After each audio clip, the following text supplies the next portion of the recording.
Iya. Oke. Ngeri juga ya barusan saya lihat tuh ya, ciri-ciri yang reinkarnasi gitu. Jangan-jangan saya juga hasil dari reinkarnasi dari jiwa yang lain di masa lalu gitu.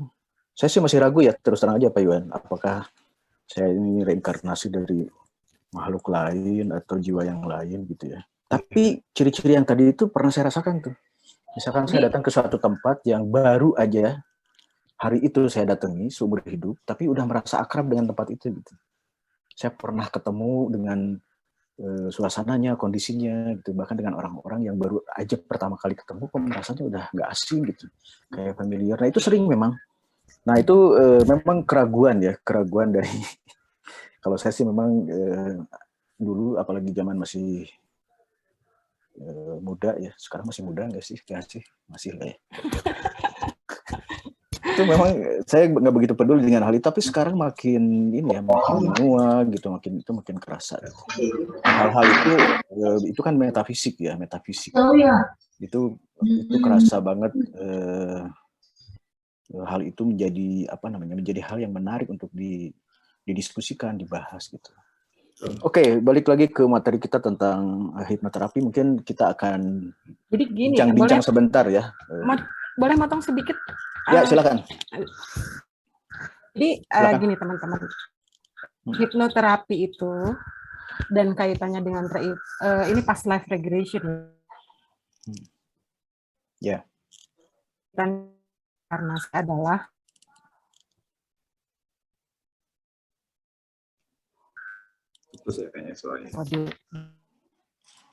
ini kan metode penyembuhan ya biasanya yang tadi itu ya atau dia meneliti apa penyebabnya gitu. Nah kadang-kadang itu memang berasal dari konon kehidupan sebelumnya. Tuh. Jadi, nah itu kemudian mungkin kenapa dikaitkan dengan dan putus-putus ya di saya suara. Putus ya. Saya juga seluruh metode ini jelas menuju karena itu juga. Oh sorry. Oke. Halo. Ya. Udah? Ya siap. Okay. Udah jelas ya. Nah karena ada gitu yang tidak percaya kepada reinkarnasi kan, ada yang tidak percaya gitu, tidak dipaksakan untuk masuk ke sana,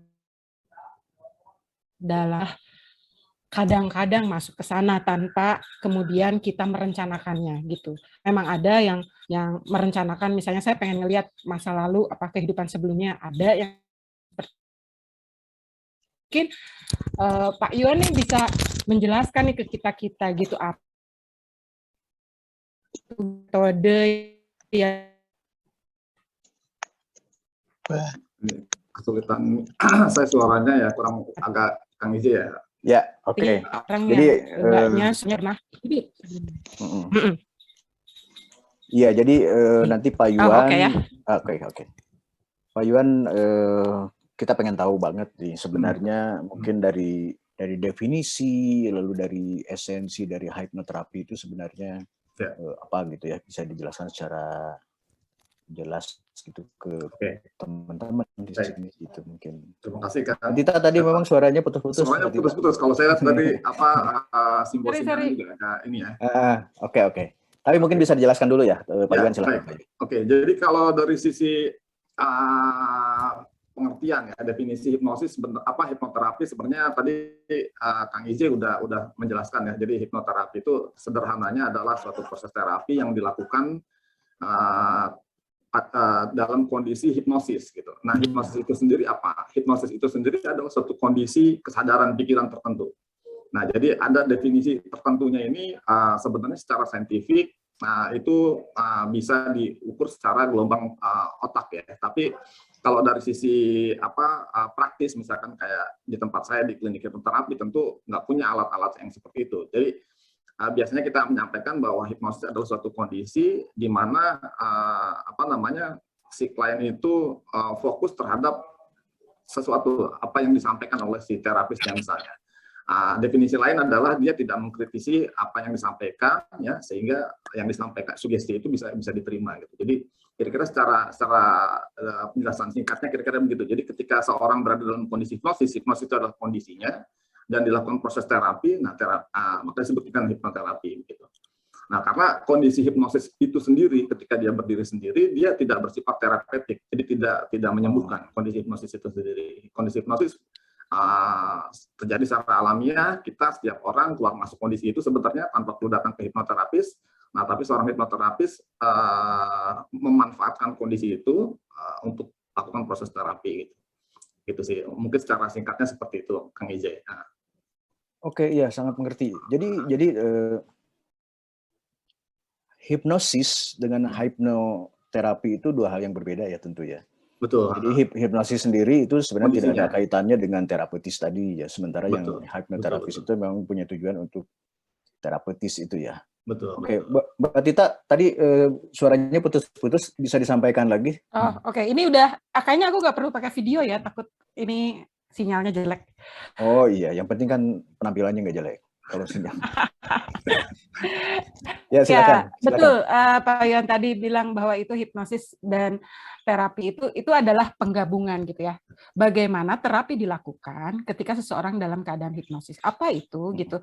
Jadi kan gini, ada beberapa gelombang gitu, gelombang kesadaran misalnya di gamma di atas 30 Hz gitu kan. Lalu kemudian nanti turun ke beta, lalu ke alfa, ke theta. Nah, dan misalnya gini, bayi itu berada di gelombang delta gitu ya, 0,1 sampai 3,5 gitu Hertz itu. Nah, dia itu yang kita sering kali sebut dia insting gitu lah. Tahu tempat makan, bagaimana dia kemudian mengungkapkan rasa sakit dan seterusnya, dan kemudian anak kecil juga sering kali dianggap lebih sensitif daripada yang udah dewasa gitu ya. Nah, di situ gitu. Jadi hipnoterapi sendiri adalah kemudian memasuki ke gelombang yang disebut tidak di bawah sadar itu ya. Ya kita kan kesadaran ini konon itu cuma 10% gitu. 90%-nya itu adalah memori yang ada tidak kita sadari berada di dalam tubuh kita gitu. Di dalam kita.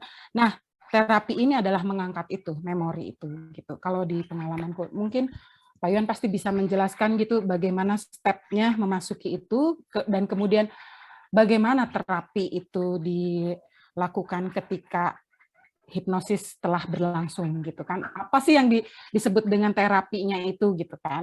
Ya. Di situ mungkin yang itu. Ya teknisnya itu ya saya penasaran memang. Jadi cara hipnoterapi itu step-stepnya itu seperti apa Pak Yuan? Mungkin bisa dijelaskan secara singkat. Oke, jadi secara singkat sebenarnya begini. Sebelum saya menjawab itu ya, Kang, saya menjelaskan dulu bahwa sebenarnya kondisi hipnosis itu terjadi secara alamiah. Kita setiap saat, setiap hari keluar masuk kondisi itu tanpa kita sadari. Itu dulu. Gitu. Nah itu berangkat dari sana. Seorang hipnoterapis istilahnya menggunakan teknik-teknik ya untuk membimbing orang dengan sengaja masuk ke dalam kondisi tersebut. Padahal sebenarnya kita sudah terbiasa keluar masuk kondisi itu tanpa perlu ada bimbing, tanpa perlu datang ke hipnoterapis. Sebentar. Jadi sebenarnya hipnosis itu telah terjadi secara tidak sadar. Terjadi secara alamiah. Saya mengatakan terjadi secara alamiah. Oh, secara alamiah. Oke. Terjadi secara alamiah. Terjadi secara alami. Kita keluar masuk kondisi tersebut. Nah, misalkan contoh ya. Contohnya gimana? Di lembaga kami misalnya di tempat saya belajar itu kita sudah memetakan skala kedalaman dari kondisi transhipnosis. Jadi transhipnosis itu ada skala kedalamannya juga. Jadi ada skala kedalamannya. Jadi di lembaga kami ada skala 0 itu sadar normal. Nah, 40 itu paling dalam itu didefinisikan sebagai suatu kondisi tidur. Ya. Nah, in between itu ada beberapa fenomena-fenomena yang bisa terjadi ketika seorang berada keluar masuk dari kondisi itu. Karena pada dasarnya tidak selalu serta-merta misalkan tidur pun di 40 gitu, tidak gitu. Nah, seperti itu. Nah, jadi artinya apa? Artinya setiap orang sebenarnya ya kalau misalkan Kang Ize nanti malam pulang dari sini tidur gitu kan, lagi masuk kamar masih sadar normal kan gitu kan. Nah, begitu berbaring pelan-pelan akan masuk ke 40 gitu. Itu level 40. Nah, tidur kan. Nah, besok paginya ketika Kang Ize mau bangun kan nggak ujuk-ujuk langsung seger gitu kan. Enggak juga, pasti ada tahap-tahap di mana dia akan naik. Nah, artinya dia akan keluar dari 40 ini, level transnya itu ke level sadar kembali normal gitu. Nah, itu prinsipnya dulu nih. Jadi pada dasarnya kondisi hipnosis itu adalah suatu kondisi alamiah gitu. Itu yang ingin saya katakan. Nah, di ruang terapi tentu ada banyak teknik yang bisa diterapkan oleh seorang hipnoterapis ya. Jadi, nah misalkan contoh yang paling populer yang banyak ini adalah terkait dengan progressive relaxation. Jadi progressive relaxation adalah sebenarnya secara prinsip membimbing seorang klien untuk mengalami relaksasi fisik dulu. Nah, jadi dia dibimbing untuk mengalami relaksasi fisik, sehingga akhirnya ketika dia fisiknya rileks, akhirnya pikirannya juga rileks. Nah, pada dasarnya sebenarnya hipnosis itu adalah suatu kondisi kesadaran pikiran, bukan kondisi fisik. Nah, tapi yang paling populer misalnya itu. Nah, tapi ada banyak teknik-teknik tentu yang tidak bisa saya jelaskan. Contohnya adalah misalkan kayak progressive relaxation itu yang sangat populer sebenarnya. Jadi dibimbing fisiknya rileks, ya. Jadi seolah kalau saya mengatakan tuh analoginya seperti menuruni anak tangga relaksasi fisik. Jadi fisiknya turun dulu, rileks, baru dia masuk ke relaksasi pikiran. Nah, kira-kira begitu. Secara gambaran ininya teknisnya kira-kira begitu. Nah, ketika dia sudah berada dalam kondisi relaksasi pikiran, tentu ada kriterianya ya, seorang hipnoterapis tentu tahu, oh ini dia belum masuk nih, atau ini sudah di sini, itu ada kriterianya. Nah, ketika dia sudah berada dalam kondisi relaksasi pikiran, ada dua pendekatan proses terapi yang paling umum di dunia ini lah, bisa dikatakan dua aliran hipnoterapis. Aliran pertama adalah aliran yang berbasis sugesti.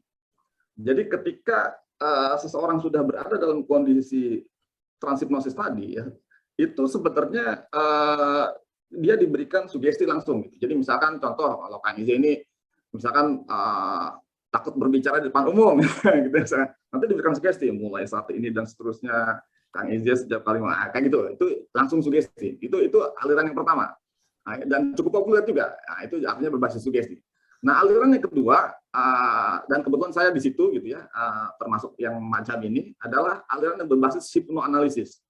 Nah, jadi hipnoanalisis itu adalah suatu metode terapi di mana kita melakukan analisa. Kenapa sih si Kang Ize ini kalau ngomong depan umum keringat dingin gitu kan, gemeter gitu kan. Nah, kita nggak berikan sugesti, tapi kita cari tahu akar masalahnya nih. Oh, ternyata jangan-jangan si Mas ini dulu waktu kecil pernah begini kah atau gitu. Nah, itu dua proses teknik atau pendekatan terapi yang umum dilakukan.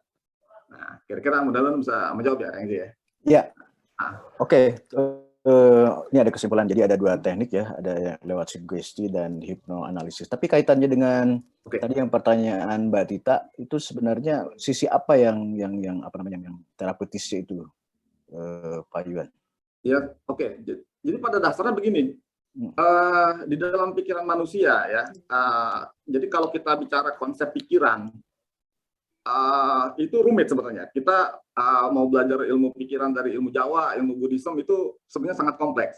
Nah, tapi dalam ilmu hipnoterapis modern, biasanya pikiran disederhanakan, dibagi menjadi tiga lapisan. Pikiran unconscious, kemudian subconscious, pikiran sadar, dan pikiran bawah sadar, dan conscious mind atau pikiran sadar. Nah, yang dilakukan ketika kita membimbing klien itu sebenarnya adalah kita masuk ke dalam pikiran bawah sadarnya. Tadi di lapisan yang kedua tadi, di mana di dalam itu ada yang namanya memori berupa image, maksudnya berupa suatu gambaran, suatu tentang kejadian, dan ada berupa emosi. Gitu. Nah, jadi yang biasanya yang sering diutak-atik, istilahnya yang menjadi yang dikerjakan oleh seorang hipnoterapis adalah memainkan tadi image atau visualnya ini dan emosinya. Gitu. Jadi itu biasa kita mainkan. Jadi entah emosi, kalau misalkan anggaplah fobia ya terhadap suatu kejadian, nah itu emosinya dilepas ikatannya dari memori terkait dengan kejadian tersebut. Sehingga kalau misalkan sebelumnya misalkan Kang Ize kalau misalkan anggaplah ya kalau mau masuk ke tempat itu karena pernah terjadi trauma, udah nggak bisa gitu. Melihat tempatnya aja udah deg-degan. Atau anggaplah misalkan disebut nama mantan lah gitu kan. Wah, namanya kesel banget gitu kan. Nah, ketika kita berhasil melepaskan ikatan emosi dari memori itu, kita menyebutkan mantan, iya sih, ingat kejadiannya, pernah disakiti gitu kan, pernah di apa, tapi emosinya datar gitu. Nah, jadi yang biasa diutak-atik adalah memorinya, visualnya dengan emosinya. Emosi itu ya. Jadi dua hal itu yang diterapi lah ya kasarnya. Ya, gitu. yang diutak-atik lah. Yang Kalau diutak-atik. bahasa kerennya kita melakukan rekonstruksi. Direkonstruksi ya, sehingga nanti memori tetap ada, tapi tidak lagi berpengaruh terhadap kejiwaan tadi. Mungkin. Betul. Oke. Mbak Tita, silahkan. Ada yang mau disampaikan tadi? Lagi? Seperti itu. Ya ini udah, kita akan sedikit lagi masuk ke yang tadi ya, ke tema kita tentang past life itu ya. Yang jadi regresi, ketika nah ini kan tadi ada memori dan emosi. Nah, ini adalah yang bagian yang memori itu. Mungkin kita akan mencari penyebab dari satu masalah yang sedang dihadapi oleh pasien, oleh klien gitu. Lalu kemudian dia masuk tuh ke memori itu, penyebabnya gitu, yang mengantarkan itu gitu. Jadi itu yang disebut dengan past life itu gitu. Nah, begitu ya Pak Yon ya. Kita akan memasuki ke ini nih. Kita akan masuk. Menarik nih. Kita akan mulai masuk ke past life ini. Past life regression itu ya. Jadi dari tadi kan gini, posisinya itu sebetulnya seperti tadi Pak Yuan bilang kan, kita itu secara alami sebetulnya sudah mengalami itu, yaitu saat mau tidur gitu ya. Saat menjelang tidur kan apa ya, kalau bahasa Sunda tuh ngalenyap ya, nggak tahu bahasa Indonesianya apa ya. Menghilang ngalenyap itu. Ngalenyap gitu, kayak mau ngantuk gitu kan, ngantuk yang sleep gitu. Nah, Les, itu gitu kan. Nah, itu ditahan gitu oleh oleh terapisnya gitu, ditahan di situ, kondisi itu. Jadi dia sebetulnya enggak tidur dengan nyenyak gitu, tapi dia berada di situ. Nah, itu fungsinya, menjaga di situ gitu. Sekaligus dia nanti kan akan dibantu untuk bangun dan dibantu untuk tidur, sebetulnya kan gitu. Ini fungsinya. Jadi dijagain. Itu kenapa misalnya self hypno itu agak lebih sulit, karena kan agak sulit menjaganya kan. Apakah dia akan bisa tertidur terus gitu kan, atau kalau dia terbangun nanti kemudian jadi nggak beres. Nah, oke. Tadi kan ini fungsinya adalah untuk membuka masalah ya. Tadi kan yang kedua itu adalah bagaimana sih yang menganalisa gitu, penyebab. Kan tadi gitu Pak Yuan. Betul. Analisa penyebab ini. Nah, inilah yang kita kemudian ini ada memori, ada emosi. Ini bisa saling berkaitan nih. Apakah misalnya problem emosi yang terjadi pada dia itu berkaitan dengan memori gitu loh, atau memori itu yang kemudian mendorong satu emosi yang dia tidak tahu ini gue kenapa sih, kan kayak gitu misalnya ya, atau juga bisa juga karena sakit dan seterusnya gitu. Jadi ini sangat berkaitan nih, memori dan emosi ini. Past life itu juga berkaitan dengan itu gitu. Kita masuk nih ke ternyata bukan yang lu alami selama lu hidup di sini sekarang ini gitu. Ternyata masuk nih ke jendela berikutnya gitu. Karena analisa tadi ya, dibimbing gitu untuk kemana sih, coba cari penyebabnya gitu. Nanti dia akan membawa ke arah situ. Gitu ya Pak Yuan ya. Kalau ya gimana? Silakan Pak Yuan. Oke. Nah, menarik ya. Tapi mungkin sebelum saya membahas langsung ke ke past life-nya ya. Saya ingin mencoba menggambarkan dulu terkait dengan ada yang disebut dengan istilahnya itu translogic. Translogic ya. Jadi translogic adalah suatu kondisi logika dari seorang klien ketika dia sedang berada dalam kondisi trans gitu. Yang berbeda pada saat kita sedang sadar normal seperti ini. Nah, translogic. Jadi itu adalah suatu kondisi seperti itu. Jadi ketika seorang berada sedang kita kondisi hipnosis ya, atau itu ada translogik. Logiknya berbeda dengan kayak kondisi sekarang. Nah, ketika kami misalkan belajar hipnoterapi, itu ada satu hal yang diwanti-wanti oleh guru kami lah kasarnya ketika dalam proses pembelajaran itu adalah kita sebagai hipnoterapis itu tidak boleh nge-lead klien, tapi lebih kepada meng-guide. Jadi tidak boleh leading, tapi lebih kepada guiding. Kenapa? Karena translogic ini, gitu. Karena translogic ini, ya saya akan berikan satu gambaran. Misalnya, contoh, saya sedang menghipnosis seorang klien, misalkan dicurigai dia mengalami misalkan pelecehan seksual, misalnya seperti itu ya. Nah, ketika sedang berada dalam kondisi translogic itu, kalau saya nge-lead, artinya saya dengan pola-pola pertanyaan tertentu, misalkan, waktu itu Kang Izzy ngapain aja? Kamu dipegang apanya sama Kang Izzy? Gitu. Misalnya gitu ya. Maka tiba-tiba secara pikiran si klien itu akan langsung seolah-olah tiba-tiba muncul gambaran seolah-olah seperti dipegang oleh Kang Izzy. Gitu. Padahal itu terjadi karena saya sebagai hipnoterapisnya salah dalam proses melakukan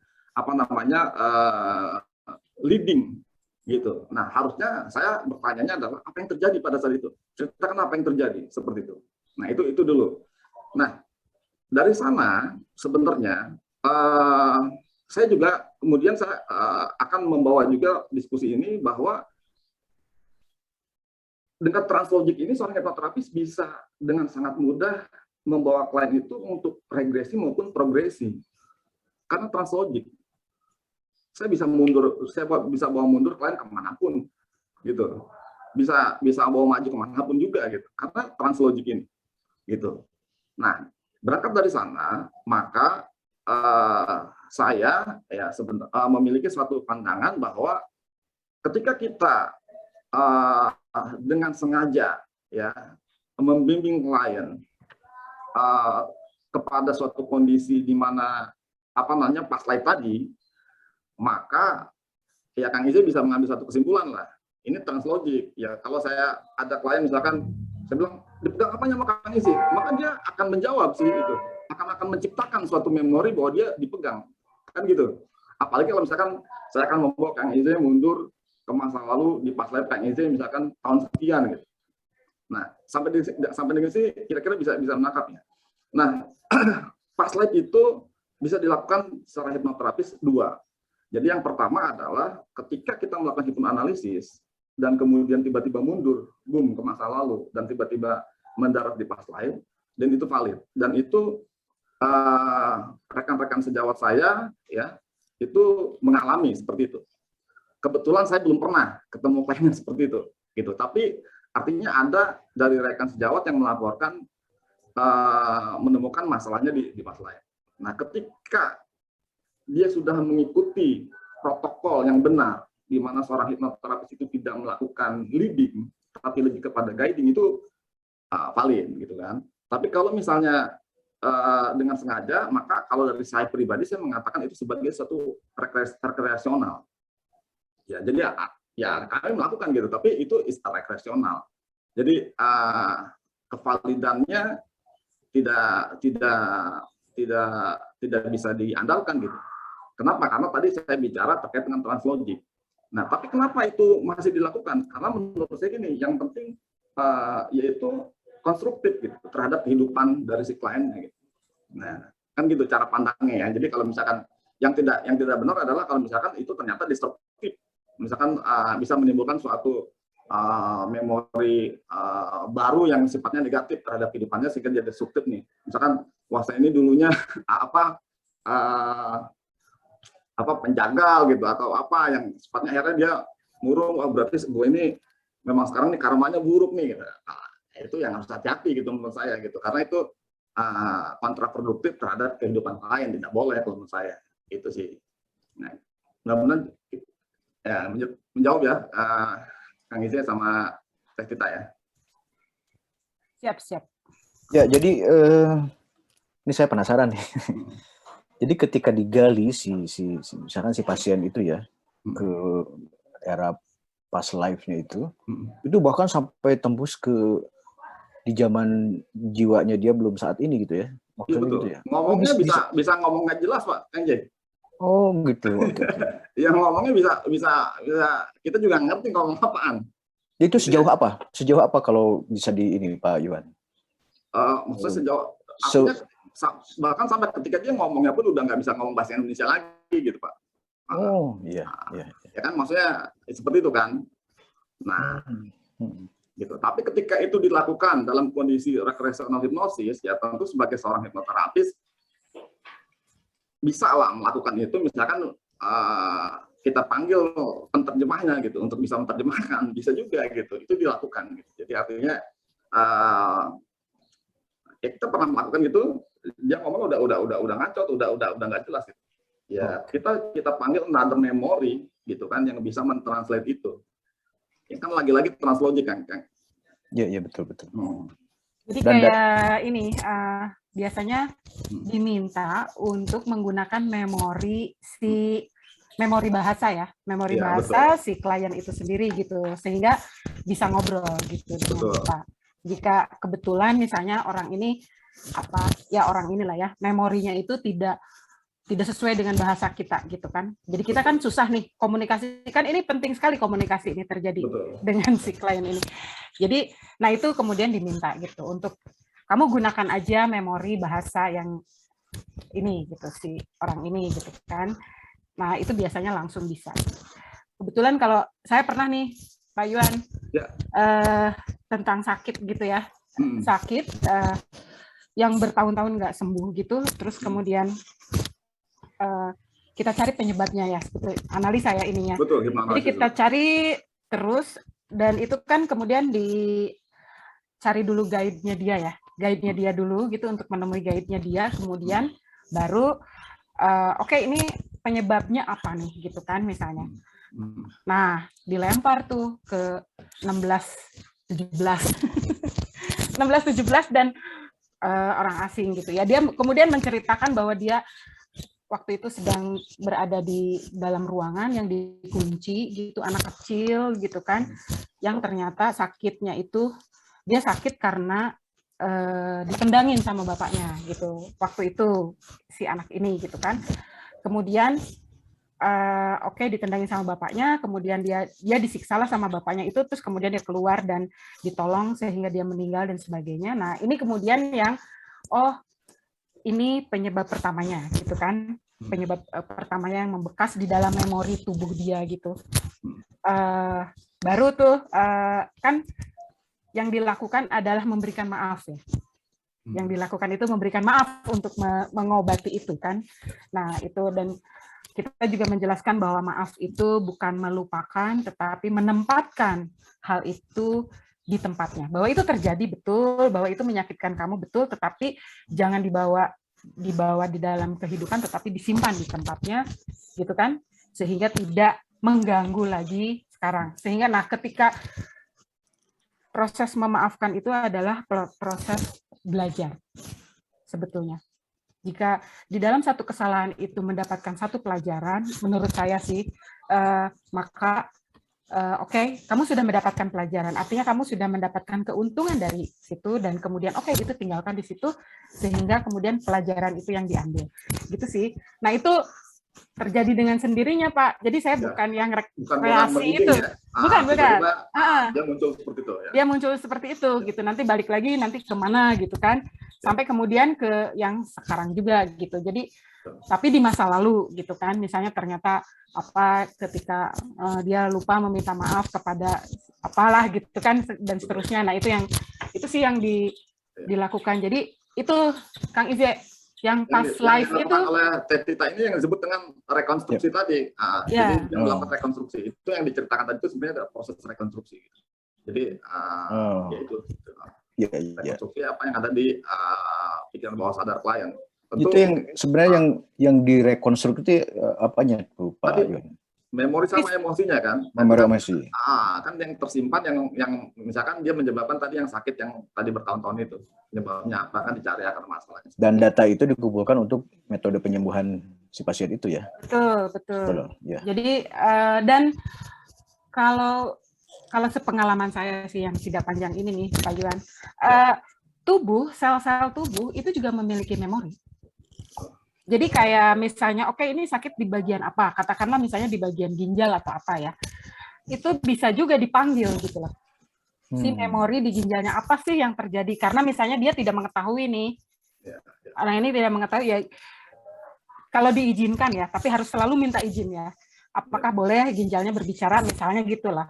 Ya. Sehingga ginjal itu oh ini kejadiannya ini gitu. Apakah misalnya bisa jadi juga misalnya sebuah penyakit diakibatkan oleh kemarahan gitu, yang selalu disimpan. Kemarahan disimpan pada saat itu sehingga memperburuk si kondisinya gitu. Nah, kemudian itu mulailah di situ terapi dilakukan gitu loh. Itu sih kalau sepengetahuan saya. Nggak tahu nih gimana pengalamannya Pak Yuan. Iya, ya. Pada dasarnya secara prinsip sama, Teh. Jadi maksudnya memang itu yang dilakukan. Artinya saya juga termasuk yang melakukan hipnoanalisis gitu ya. Jadi yang tadi dilakukan, kalau dari sisi bahasa teknisnya mungkin ya, ketika kita mencari akar masalah, itu bahasa teknisnya kami sebutnya itu istilahnya tuh ada yang namanya ISE. ISE itu Initial Sensitizing Event. Jadi suatu kejadian yang pertama kali menginisiasi rasa itu, entah itu tadi sakit fisiknya ataukah dia apa. Nah ini yang kita cari. Nah dari ISE itu ada namanya SSE, jadi Sequential Sensitizing Event. Jadi penyertanya diperkuat lagi gitu. Nah itulah yang kita lakukan hipnoanalisis adalah ibaratnya kayak kita ngeberesin semua tuh. Tadi misalkan ada sakitnya apa ya, itu targetnya adalah ketemu ISE-nya dulu. Nah, kalau misalkan tadi Tita bilang ini ada di masa lalu gitu ya, itu terus kemudian tadi juga sempat diceritakan ada balik ke mana ke sekarang segala macam tuh. Itulah SSE-nya. Jadi sequential sensitizing event-nya. Nah, itu ketika itu diberesin, itu simptom yang dia rasakan dalam kehidupan sekarang yang dikeluhkan itu akan hilang dengan sendirinya gitu. Nah, itu seperti itu sih. Secara apa namanya kurang lebih gambarannya bahwa kita memang mencari itu. Nah, kalau dari sisi secara yang spontanitas, kalau saya memang paling jauh adalah yang pernah saya alami adalah ketika klien itu mundur ke masa di dalam kandungan gitu. Nah, itu pernah terjadi yang saya alami secara spontanitas masuk ke situ. Nah, kalau untuk yang past life itu lebih pada rekreasional sih kalau yang saya inikan ya. Tapi mungkin saya mungkin sedikit cerita ya, tidak ada sedikit berbau hipnoterapis. Jadi jauh sebelum saya belajar hipnoterapis itu sekitar tahun 2000-an, itu saya pernah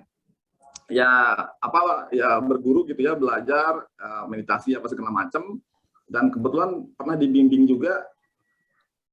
Pada saat itu saya belum ngerti hipnosis ya. Pada saat itu belum ngerti hipnosis, dibimbing untuk mengalami past life gitu. Jadi saya pernah sebagai kliennya gitu ya. Yang terjadi adalah kayak tiba-tiba saya masuk ke dalam suatu keadaan yang berbeda dengan tubuh yang berbeda gitu kan. Nah, di situ seperti kayak pendekar gitu kan, kayak naik kuda gitu. Entah zaman kapan, dan tiba-tiba saya ketemu dengan orang, di situ ada kejadiannya.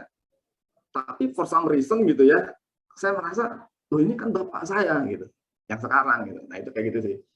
Jadi padahal tidak ada leading ya dalam proses itu ya, memang hanya dibimbing untuk regresi, masuk, tembus gitu kan. Nah setelah itu ya pikiran saya pada saat itu, I don't know, tiba-tiba seperti itu sih kejadiannya. Itu sih. Nah kalau dari sisi saya sebagai pribadi, saya melihatnya as long as kita melihatnya itu sebagai sesuatu yang produktif ya terhadap hidup kita, dan so be it gitu, kita terima. Yang tidak, lagi-lagi yang tidak boleh adalah ketika itu menjadi kontraproduktif dalam apapun gitu. Itu sih secara personal saya pandangannya seperti itu kan gitu. Jadi bisa disimpulkan Pak Yuan, tadi kan kata Pak Yuan bahwa sebenarnya yang past life regression itu lebih ke rekreasional ya, betul ya? Kalau disengaja. Kalau disengaja. Oke, artinya apakah itu kaitannya bahwa reinkarnasi itu juga rekreasional gitu? Tidak seperti itu. Tidak seperti itu ya? Tidak seperti itu. Jadi kalau reinkarnasi adalah menurut saya adalah suatu belief system ya, bagian dari suatu belief system gitu ya. Kalau saya melihatnya itu sebagai sesuatu hal yang sifatnya, saya kebetulan memiliki suatu cara berpikir, apa disebutnya ya, kalau bahasa kerennya mungkin ya apa istilahnya tuh, utilitarian model flexibility gitu. Jadi saya pokoknya kalau melihat suatu cara berpikir yang sifatnya ada on purpose, yang sifatnya produktif, ya saya pakai gitu. Intinya gitu sih. Jadi karena ada orang-orang tertentu yang sangat sempit cara berpandangnya, tapi kalau saya seperti itu. Jadi itu adalah suatu belief system, bagian dari belief system. Kalau itu konstruktif, so be it, gunakan gitu. Itu maksud saya. Nah, dalam hal apapun ya yang cukup luas ya, termasuk salah satunya adalah terkait dengan past life. Gitu. Jadi kalau misalkan ada klien datang ke saya, Pak, dan dia memiliki belief system seperti itu, Pak, ini masalah saya ini di past life bisa kerjain, gitu. Gitu. Jadi tolong dicari, nah itu saya kerjain. Karena apa? Itu konstruktif buat dia gitu. Iya, oke. Gitu tuh maksudnya. Saya melihatnya seperti itu sih, Kang. Iya. Iya, terima kasih Pak Yuan. Penjelasannya tadi, Teh Tita juga ya, tadi menambahkan sisi-sisi keilmuan dari hipnoterapis ini gitu. Rasanya kita akan lebih ramai ketika ada diskusi ini berikutnya ya, Pak Yuan. Silakan ya. Mbak Tita ya. Ini udah ada list penanya nih di chat box. Ya. Yang pertama dari Rembo. Wah. Silakan Mas Rembo langsung open mic aja ya biar kita lebih akrab gitu. Silakan open kamera, open mic, langsung tanyain aja ke Pak Yuan ya. Mau tanya, ya, kan silakan. Misalnya kalau kita pergi ke hipnoterapi kan, lalu kita mau membangkitkan masa lalu kita yang kita sudah lupa, bisakah kita itu mengalaminya gitu kan, keadaan yang kita lupa dan lupa masa lalu gitu kan, jadi bisakah dibawa ke sana gitu kan, kondisi itu bisa dibawa ke sana secara macam mana sih, maksudnya perasaan atau kita langsung melihat bayangan itu gitu, bagaimana? Ya, silakan Pak Yuan. Langsung ya. Silakan. Ya, jawabannya bisa. Karena itu yang tadi saya ceritakan, ketika kita melakukan hipnoanalisis, justru kan klien juga bahkan nggak tahu gitu sesuatu yang dia lupa sekalipun, bahkan dia udah lupa ya. Jadi itu bisa digali. Bahkan ada satu keilmuan khusus yang namanya hipnoforensik. Gitu. Jadi hipnoforensik adalah aplikasi hipnosis untuk menggali yang ada di pikiran tadi. Nah, yang saya tahu hanya ada satu negara bagian di Amerika yang bisa menerima bukti dari hipnoforensik itu sebagai alat bukti di pengadilan. Tetapi hipnoforensik itu dilakukan kepada saksi gitu. Jadi ya itu ada ilmunya gitu. Nah, kalau terkait dengan pertanyaan apakah itu memori atau emosi, itu bergantung kepada modalitas komunikasi dari klien yang bersangkutan. Jadi secara modalitas itu ada orang yang sifatnya visual gitu, ada kinestetik, rasa segala macam. Tiap klien berbeda-beda gitu. Tapi pada dasarnya sebenarnya bisa digali. Sangat bisa ya berarti. Iya. Silakan Mas Rambo kalau mau dihipnosis. Ya aku pengen ngerasa sih gimana sih. Oh gitu, belum ngerasain berarti hipnosis. Belum pernah ngerasa ya. Sama maksudnya, tapi yang hipnosis yang tetes lilin gitu pernah ngerasa sih. Maksudnya nggak gitu. terasa gitu. Tapi yang ini maksudnya ngelami, bayangin gimana masa lalu gitu. Iya. Oh gitu. Ini daftar aja itu ke Pak Yuan. Data gampang.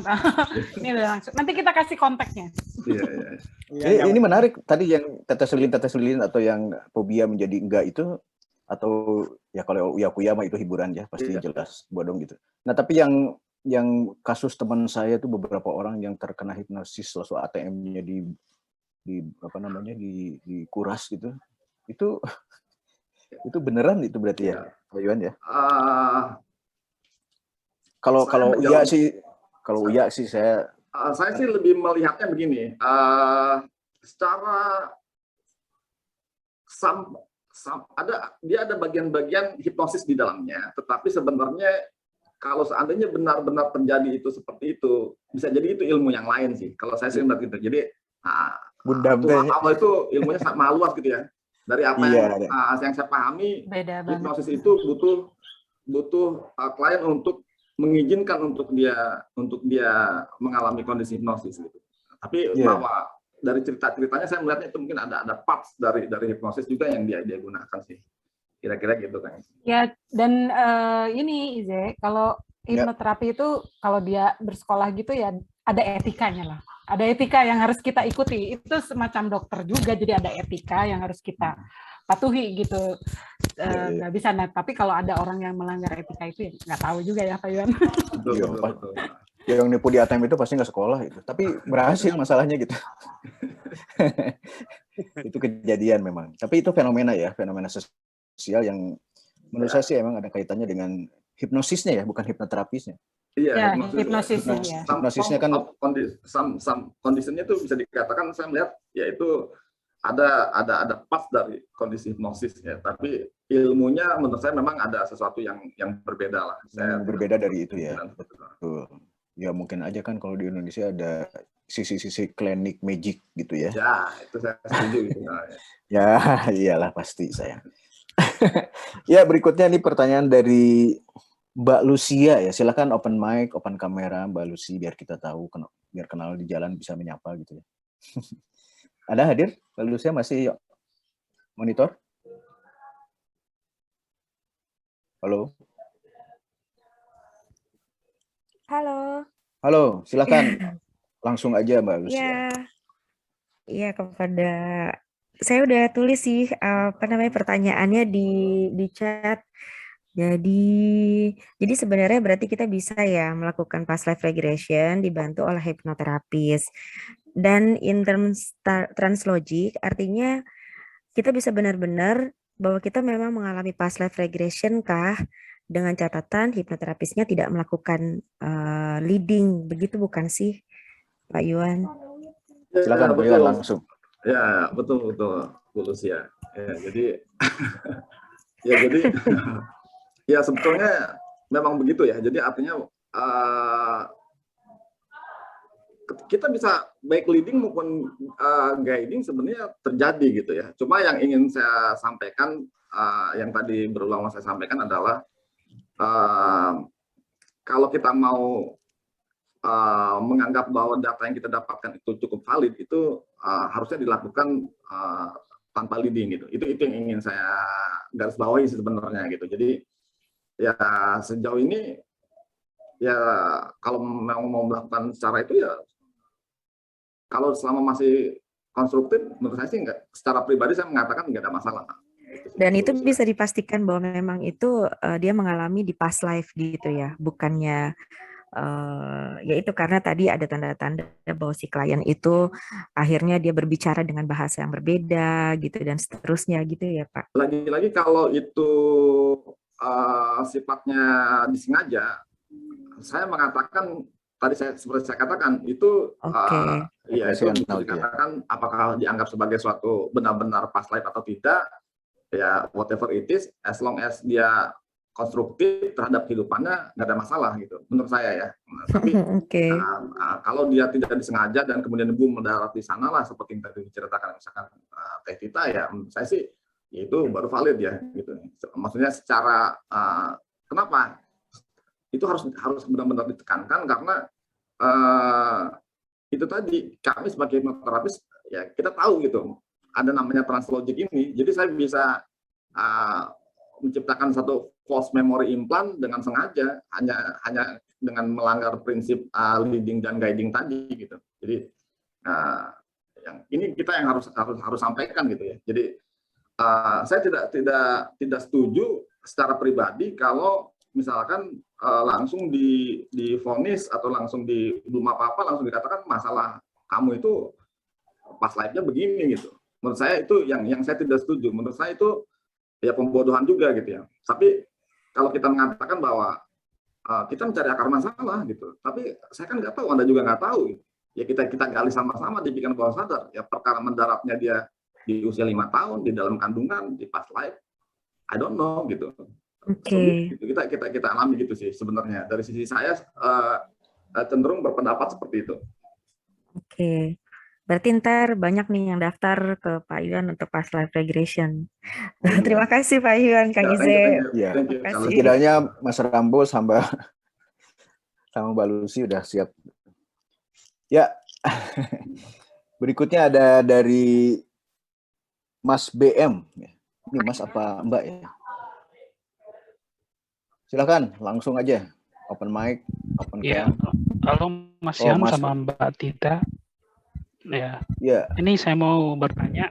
Pertama, pas live ini bisa dilakukan sendiri tidak? Ya, tanpa pembimbing.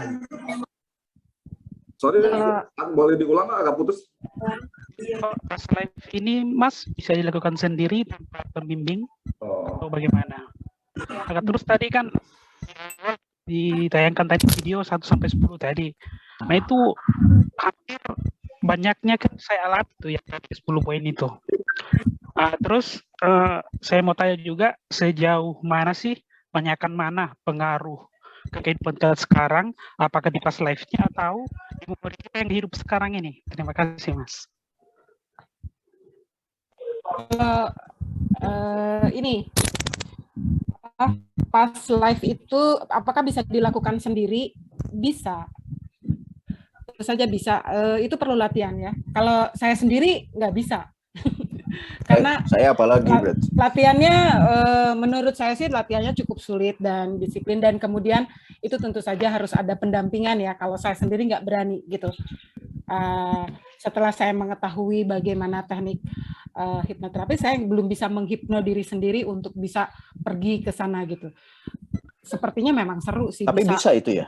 Bisa. Emang? Oh bisa bisa. Ya? Oke. Bisa, tapi perlu latihan tentu saja ya. Perlu latihan, perlu pengetahuan yang cukup gitu, karena kan ya kita nggak tahu kalau kita tidak sadar dan kemudian bisa katakanlah tanda kutip tersesat gitu loh.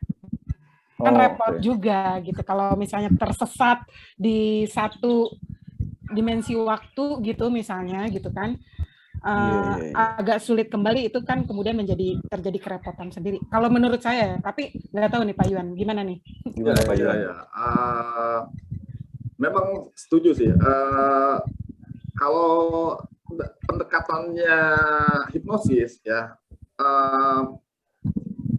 cenderung saya tidak menganjurkan sih untuk melakukan sendiri. Kalau pendekatannya tekniknya hipnosis, tapi kalau yang tadi kita sampaikan sepertinya tadi ada teknik-teknik itu sepertinya I don't know ya, mungkin kita bisa klarifikasi ya. Tapi kalau pendekatannya hipnosis, menurut saya sih apalagi dilakukan itu sebaiknya sih enggak sih gitu, karena itu sih. Terus tadi pertanyaan yang kedua apa tadi masalahnya lebih banyak di pas live atau di sekarang gitu ya Pak ya? Iya, pengaruh ke kehidupan kita yang sekarang, banyakkan mana pengaruhnya sampai ke penyakit kah, masalah berapa persen kehidupan pas live-nya, berapa persen kehidupan yang sekarang?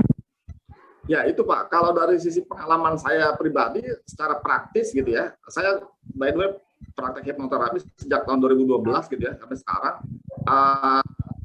Ketemu akar masalah klien itu mostly di kehidupan sekarang sih Pak gitu, dan bukan mostly ya, 100% ya. Jadi seperti yang tadi saya katakan secara pribadi, kalau dalam proses hipnoanalisis saya belum pernah ketemu itu.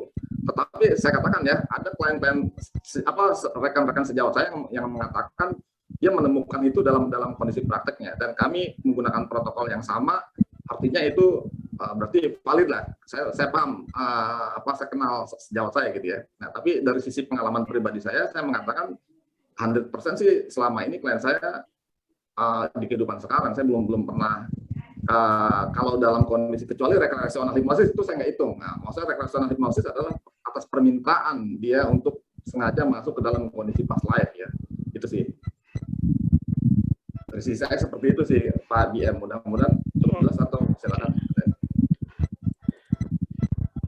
Ya gimana Pak Terus BM? ini kalau kita lakukan sendiri, kekhawatiran yang paling fatal kita khawatirkan itu seperti apa sih Mas? Sebetulnya sih kalau saya melihatnya bukan masalah fatal atau tidak fatal ya. Saya by the way mengajar teknik self hipnosis cukup lama gitu ya, maksudnya terhadap klien. Artinya banyak yang belajar datang saya mengajarin ilmu self hipnosis gitu ya kepada klien. Sebenarnya gini, ketika seorang paham ilmu hipnosis ya, dan dia benar-benar piawai bisa masuk dalam kondisi hipnosis, ya dia tahu sebenarnya ketika dalam kondisi transhipnosis itu dia bisa menciptakan apapun dalam pikirannya gitu. Jadi kalau misalkan Pak BM mau dengan sengaja melakukan itu, yaitu artinya ya sebenarnya bukan masalah nanti dia tersesat atau apa, yaitu hanya lebih kepada apa namanya rekonstruksi pikiran sendiri gitu. Menurut saya seperti itu. Saya sih lebih pendapatnya seperti itu. Dan untuk bisa masuk ke dalam hipnosis itu agak sedikit tantangan sebenarnya. Tantangannya di teknisnya ya, di teknis masuk. Karena pemahaman yang benar ilmunya dan kemudian baru teknisnya gitu. Karena kalau tanpa dasar ilmu pemahaman yang benar terkait dengan kondisi hipnosis, itu akan menjadi suatu hambatan yang besar gitu. Itu banyak yang seperti itu sih, terkait dengan kondisi hipnosisnya itu sendiri, self hipnosisnya itu sendiri. Gitu ya, Pak BM ya. Ya, terima kasih Pak Yuan penjelasannya. Saya kira Pak BM juga udah Oke, masih ya, terima kasih. jawabannya ya. Ya, terima kasih juga pertanyaannya Pak BM. Lalu ya ini semakin seru nih. Kayaknya pertanyaan yang nanya juga makin nambah ya. Ini dari Mbak Dian berikutnya ya. Silakan Mbak Dian. Terima kasih Kang Ije. Udah saya tulis sih, tapi saya bacain aja ya. Iya, soalnya saya nggak bisa baca. Pak Yuan, mohon izin buat tanya. Silakan Bu Dian. Ini apakah past life regression ini sama dengan reinkarnasi? Nah, tadi kan Pak Yuan bersharing pengalaman ya waktu itu sebagai pasien bahwa Pak Yuan pernah mengalami past life regression ke masa lalu dan ada juga tubuh yang beda kayak ksatria, tapi kemudian Pak Yuan tiba-tiba sadar bahwa itu bapak gitu ya Pak ya, atau leluhur gitu kan. Nah, saya memaknai ini sebagai bahwa saat itu terjadi pada Pak Yuan, itu lebih ke arah perjalanan jiwanya Pak Yuan ke masa lalu gitu ya. Tapi itu past life regression yang saya pahami dari penjelasan Pak Yuan. Nah, kemudian untuk reinkarnasi, pemahaman saya itu lebih kepada jiwa yang tua gitu ya. Tapi terus kemudian mewujud ke tubuh yang ada yang berbeda baik di awalnya maupun mewujud yang ke progression ya, jadi lebih ke progression ke tubuh yang berbeda dan waktunya juga berbeda gitu. Bahkan kan ada juga yang percaya bahwa kemudian menitis tanda kutip dalam binatang gitu kan ya. Nah, ini gimana menurut Pak Yuan mengenai hal ini? Perbedaan si past life-nya, karena menurut saya ada perbedaan ya antara yang jalan-jalan tanda kutip di past life regression dan reinkarnasi yang menetap gitu ya. Ya.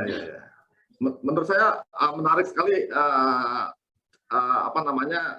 angle-nya dari Ibu Dian. Menurut saya sih benar sih. Jadi maksudnya ketika kita past life regression ini seolah-olah kalau misalkan terjadi dia mundur ke memori di masa lalu itu, oh berarti reinkarnasi ada gitu kan, logikanya kan, berarti itu adalah suatu bukti bahwa reinkarnasi ada gitu, karena kan begitu cara berpikirnya seolah-olah ya. Kan kita regresi terjadi, oh saya mundur di sini, pernah jadi ini, pernah jadi itu, oh berarti kalau kayak gitu dia pernah dari sekarang ini adalah reinkarnasi, pernah terjadi inkarnasi lagi gitu ya. Nah itu menurut memang seperti itu. Nah, tapi kalau dari sisi apakah misalkan progresi dia menitis ke segala macam, saya kebetulan juga ya senang belajar juga gitu dengan banyak komunitas juga gitu, termasuk yang komunitas esoterik apa segala macam ya. Memang betul. Jadi ada suatu pemahaman misalkan jiwa itu ketika dia mati, kalau dia memang belum ketemu jalannya itu, belum ketemu kembali gitu ya, dia akan bisa nempel di mana atau balik lagi ke binatang segala macam. Ada pemahaman seperti itu, tetapi lagi-lagi itu menurut saya itu adalah saya memandangnya sebagai suatu bagian dari belief system gitu sih. Jadi kalau itu konstruktif gunakan, kalau itu misalkan menghantui sehingga akhirnya dia tidak bisa tidur, insomnia, gara-gara jangan-jangan gua nanti mati jadi kambing kan gitu, kepikiran kan gitu. Ada banyak kan kasus di mana jadi gelas aqua gitu ya. Sistem itu dekonstruktif terhadap hidupnya, serius, takut akan dibakar api neraka, ya kan, takut apa segala macam, takut nanti saya kalau begini karma saya nanti lahir. Nah, kalau dekonstruktif maka harus hati-hati gitu. saya cenderung begitu. Nah, saya kebetulan ya pernah lah belajar ketemu dengan komunitas-komunitas esoterik seperti itu yang ada mengatakan kalau misalkan kita nggak rojiun gitu kan, nggak kembali kepada rujuk kepada yang ini, dia akan muter lagi tuh, balik lagi lahir ke mana, nempel di pohon, jadi binatang. Mudah-mudahan kemudian saya nggak tahu menjawab apa, cukup menjawab nggak kira-kira. Tapi saya menarik cara pandangnya Budian, memang seperti itu sih, saya setuju Budian. Terima kasih Pak Iwan. Ya, nampaknya udah puas Budian dengan jawabannya. Tapi menarik memang tadi ketika mengkomparasikan artinya ya antara reinkarnasi itu dengan past life. Oke, berikutnya ada pertanyaan dari, saya rasanya kenal ini. Ini dari panitia, ini dari Mbak Popi ya. Silakan Cek Pop kalau mau tanya langsung Halo open Kang mic. Ise. Pak Iwan, Halo. saya mau nanya dari tadi penasaran. Yes. Soalnya saya ngerasa pas live saya dulu kayak Marilyn Monroe gitu apa gitu lah. Ya kelihatan sih. Oh kelihatannya. Enggak. Jadi gini, ya sebenarnya menarik sih tadi apa yang ditanyakan sama Mbak Dian ya mengenai kayaknya hubungan antara past life dengan reinkarnasi itu kayak beda tipis ya. Jadi maksudnya itu kan past life itu jadi kayak apa hipnoterapis itu kan ada hubungannya dengan memori gitu. Nah, sementara kalau reinkarnasi itu berarti ada hubungannya sama jiwa kayak gitu. Atau gimana? Gimana Pak Iwan? Ya. Coba. Ya, ini berat pertanyaannya nih. Berat ya. Oh berat ya? Kalau dari panitia harus berat pertanyaannya. Harus berat, panitia harus berat. Iya. Berat pertanyaan. Saya coba jawab deh. Ya, boleh silakan. Nggak jadi Dijawab sama presiden penyelenggara, silakan. Suhunya aja langsung suhunya yang Kayaknya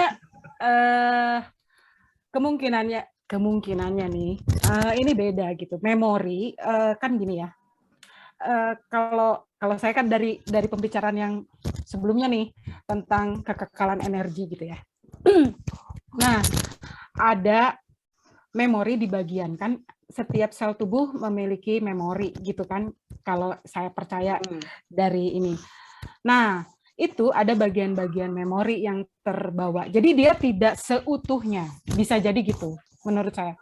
Kalau reinkarnasi itu kan seutuhnya tuh.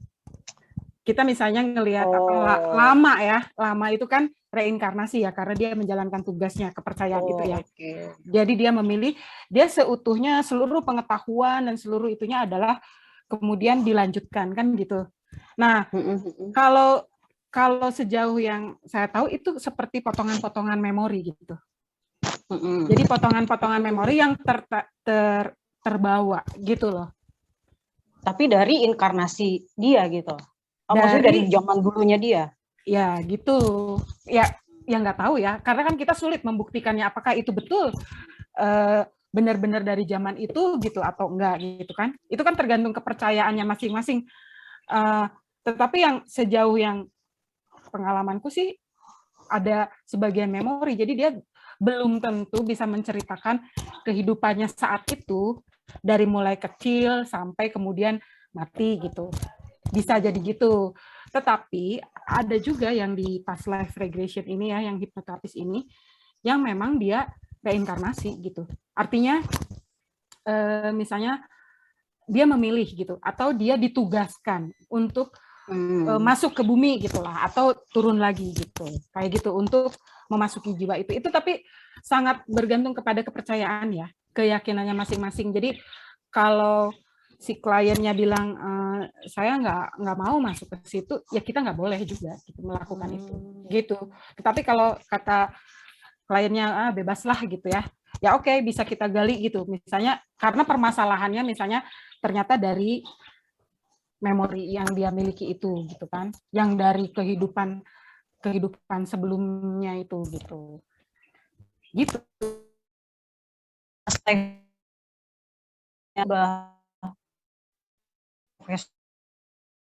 Bawa ke Jamrang gitu. Iya, gitu energi. Kan kalau kemarin juga kita dengan memori. Nah, kalau misalnya itu kita pahami sebagai dia menipis kembali gitu, energi itu masuk gitu ya. Dan itu dikategorikan reinkarnasi, itu kan istilah ya reinkarnasi itu ya. Bisa menipis kembali atau dia terlahir kembali gitu. Nah, ya bisa begitu gitu loh.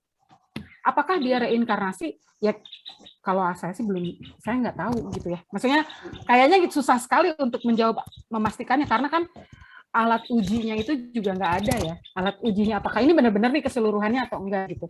Itu kan butuh waktu yang cukup panjang juga gitu. Kadang-kadang suka kepotong-kepotong gitu loh. Oke. Gimana Pak Yuan? Gimana Pak Yuan? Menurut Pak Yuan? Ya memang kalau dalam gimana ya, makanya saya bilang kalau bicara jubah saya hipnoterapis gitu ya, saya ngomongnya batasnya pada memori dan emosi gitu kan. Nah, kalau tadi pertanyaannya jiwa, soalnya dia beda jubah nih. Saya berat ini pertanyaannya gitu kan. Nah, jadi kalau bicara udah soul, jiwa itu kan udah suatu ranah yang berbeda lagi itu. Jadi ada tadi saya bilang ada belief system itu, dan kebetulan juga ya secara pribadi ya dalam jaket saya yang lain saya juga belajar kayak begitu-gitu, tapi di luar dari ranah hipnoterapi ya. Bahwa memang contoh nih misalkan sebagai muslim ya, saya percaya bahwa saya suatu saat kalau meninggal ya innalillahi wa inna ilaihi rojiun gitu kan. Istilah rojiun, rujuk itu kan kembali gitu kan kepada sang penciptanya gitu kan. Itu kepercayaan saya sebagai seorang muslim. Tapi apakah serta-merta setiap muslim itu pasti akan selalu rojiun? Nah, belum tentu langsung bisa kembali gitu. Karena bisa jadi ada suatu proses-proses yang dia harus alami kembali sebelum dia bisa kembali rujuk dengan sang penciptanya. Nah, target kita kan kalau sebagai pribadi saya nih, ibaratnya kayak lepas jubah dulu sebagai di luar jubah hipnoterapis ya. Ya saya secara pribadi saya melihatnya seperti itu sih. Jadi bahwa ini agak sedikit ranahnya berarti soul. Cuma ini yang tadi seperti itu. Makanya saya bilang ini berat ini pertanyaan. Ini pertanyaannya diskusi malam panjang namanya. Ini malam panjang. Oke, cukup menjawab. Saya sangat yakin jadinya, makin yakin. Oh iya. Kalau saya dulunya Jackie Chan.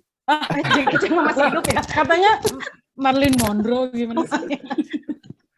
Oke, jadi kalau Pak Yuan, Pak Yuan, oke, sip. Hipnoterapis itu kalau merujuk ke ilmu atasnya itu psikologi ya? Ya, diakui sebagai cabang dari ilmu psikologi, betul. Nah, berarti kan konstruksi berpikirnya Pak Yuan itu memang scientific ya? Betul. Sehingga tidak bisa mendalami ranah yang belief itu tadi, kepercayaan tetap tentang reinkarnasi misalnya gitu ya. Dalam maksud Pak Yuan ya. Nah, betul. Itu dua frame yang berbeda, dua perspektif yang berbeda. Betul. Karena Pak Yuan posisi di sini memang sebagai scientific menurut saya sih gitu. Sehingga apa yang sehingga kalau sementara reinkarnasi itu wilayah keyakinan keyakinan itu, sehingga memang itu tidak bisa dijadikan dalam satu perspektif sekaligus gitu. Meskipun Pak Yuan bisa sebenarnya kan, tapi ini dua ranah yang berbeda gitu. Oke, kita sudah mendapat poinnya ya. Nah, berikutnya ada pertanyaan dari Arnold ya. Silakan Mas Arnold.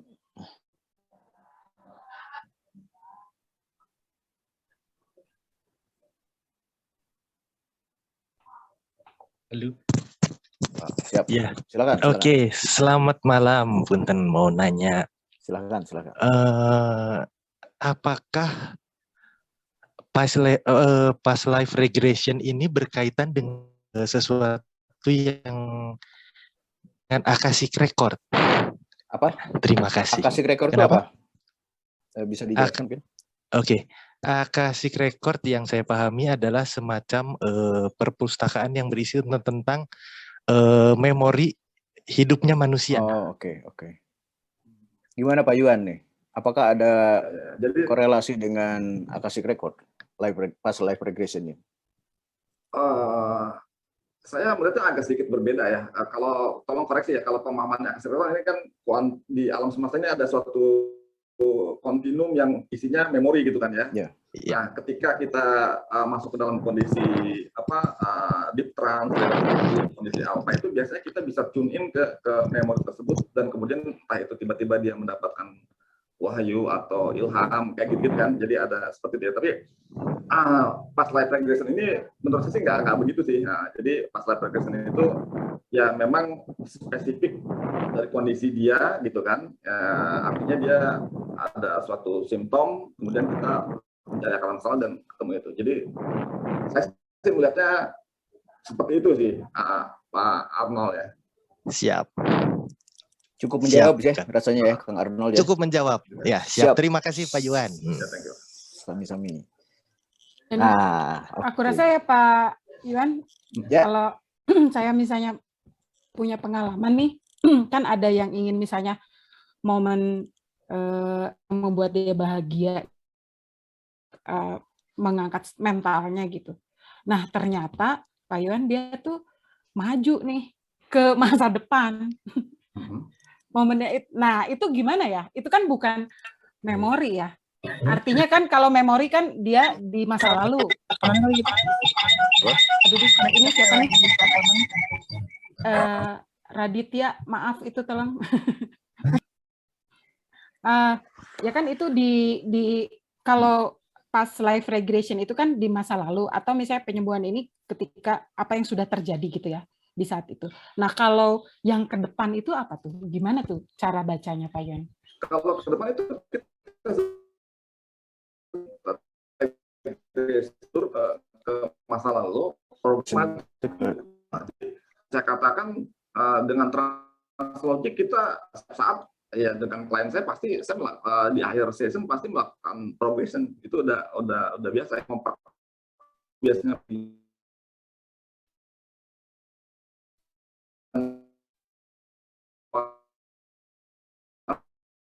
kalau saya sih begitu. Jadi progression maju ke masa depan kita uji. Oh gitu, hasil dari ini proses terapi ini. Itu satu dan gitu. Kemudian juga untuk memperkuat mental kan? Ya tadi strengthen di ego sih.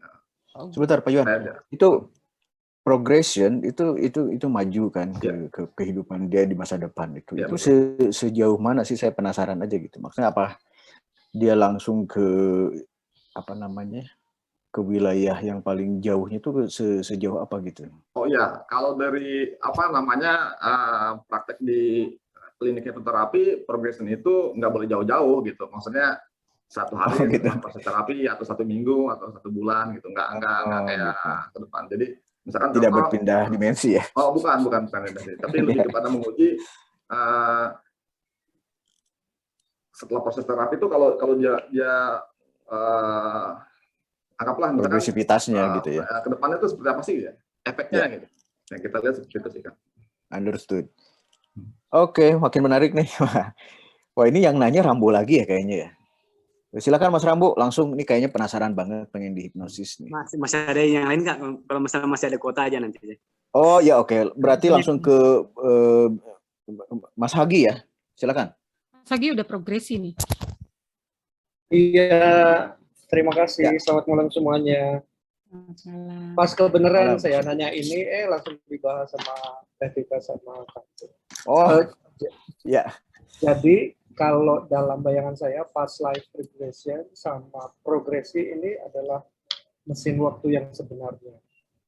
Kita bisa berpindah ke belakang, ke masa lalu, dan berpindah ke masa depan. Tapi memang tidak ada satupun yang bisa diubah, kecuali mindset.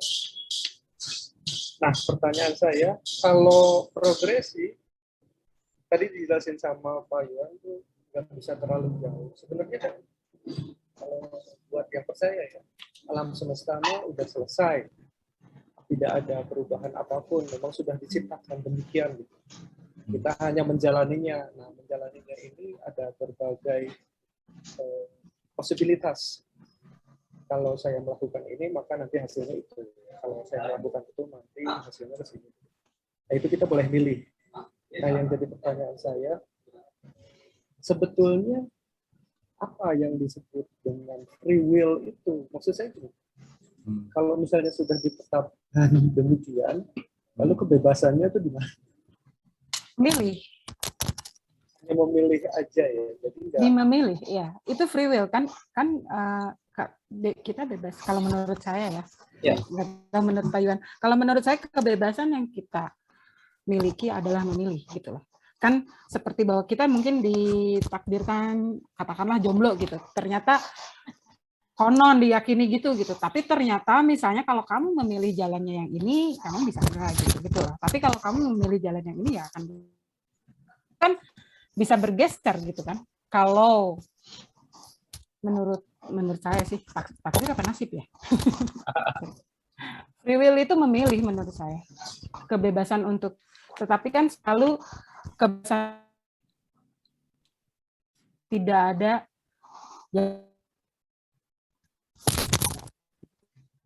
menurut Pak Yuan gimana?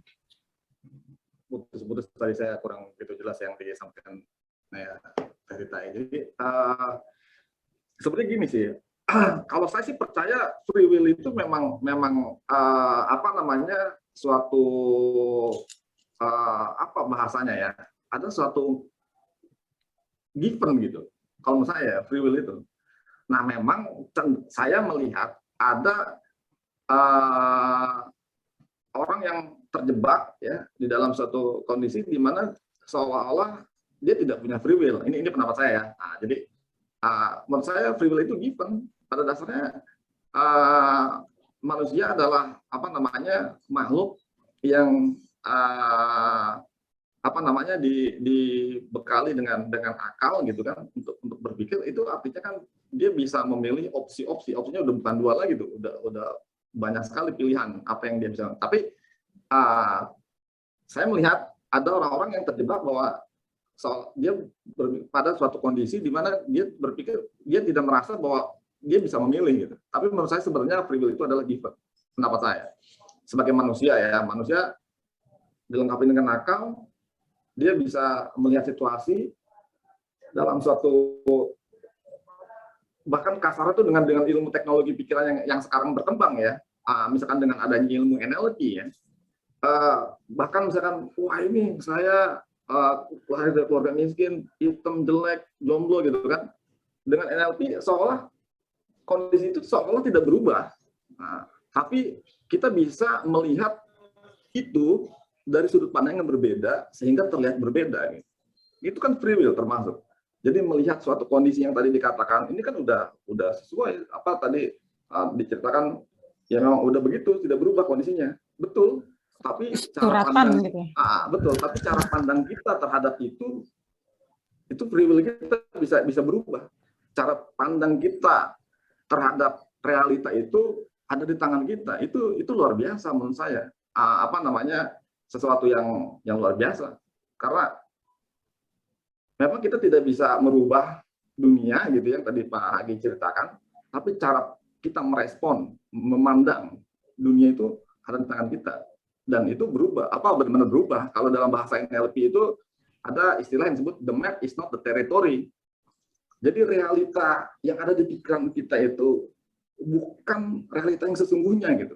Itu adalah ilmu NLP yang mutakhir gitu di zaman sekarang yang membuktikan bahwa yaitu kita free will banget gitu. Gue bisa mandang suatu kenyataan, gue bisa membengkok-bengkokkan realita, bending reality dengan pemahaman yang tadi. The map is not the territory. Cara pandang saya terhadap itu bisa berubah dengan bergeser cara saya memandang. Saya sih lebih ke situ Pak Hadi. Mudah-mudahan kira-kira pas nggak tuh jawabannya? Gimana Pak Hadi? Mau direspon dulu? Iya baik. Saya pikir juga begitu. Katanya kan Tuhan tidak akan mengubah nasib suatu kaum jika kaum itu tidak mengubah nasibnya sendiri. Gitu. Nah, yang diubah sebenarnya memang pertama-tama artinya mindset ya, seperti yang Pak Dion tadi sebutkan. Terus saya juga tadi bilang kan past life regression itu memang hanya mengubah mindset aja. Misalnya tadi kita bilang soal memaafkan, menempatkan itu pada posisinya ya. Jadi ya memang nggak ada satupun yang bisa kita ubah ya, kecuali mindset kita sendiri. Dan itulah gunanya tadi hipnoterapi buat past life regression. Dan juga mungkin progresi yang saya belum pernah coba itu. Iya. Ya, thank you, Pak. Terima kasih Mas.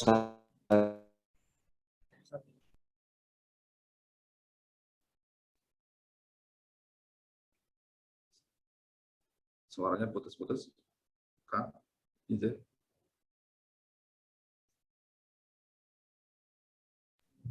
Kang Ize nge-freeze. Suaranya putus ya. Gitu ya. Oke, terima kasih Mas Hagi. Ini ada masih saya lanjutin aja ya, Kang Ize. Ini ada pertanyaan nih dari Kria Raditya. Saya bacain atau silakan langsung aja buka open mic. Open mic, sorry koneksi saya langsung jelek tadi. Silakan Mas Raditya. Radit ya, Mas Radit. Halo, Mas Radit masih monitor?